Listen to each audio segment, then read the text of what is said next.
Well, I guess we can make it remote controlled now. In case you were wondering, I'm the crazy one that took apart a Thundertank from Super 7. It's actually not that hard to take apart if you're brave and understand how the tank works. It's a little much like the original.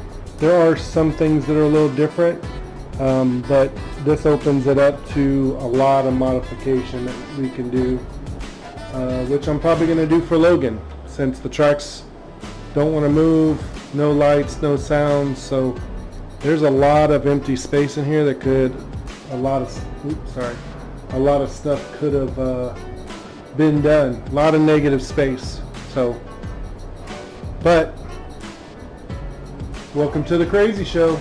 So, did we take apart a Thundertank? Yeah. Was it pretty easy? Yeah. Can we make it remote controlled? Definitely. So, I guess if anyone's interested, let me know, because it's just going to sit here. I'm actually thinking about doing something for Logan with it, since, you know, the tracks don't really roll. And that's a real easy fix, to be honest with you. However, it's not so easy if you're a collector, right? So the bottom tracks don't have the grooves in it. If you look at the top wheel, it has grooves. So really the only thing that's allowing that tread to move is the top. There's nothing on those rollers on the bottom. So think about a tank track that has the grooves in it, right? And it gets pulled along. Well, on the Thundertank from Super 7, they don't have anything on the bottom.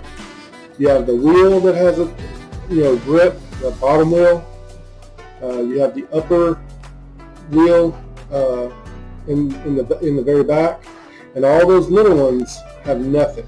So that means there's nothing for it to grab onto to help push it along, right? It's a smooth surface. So we'll see what happens.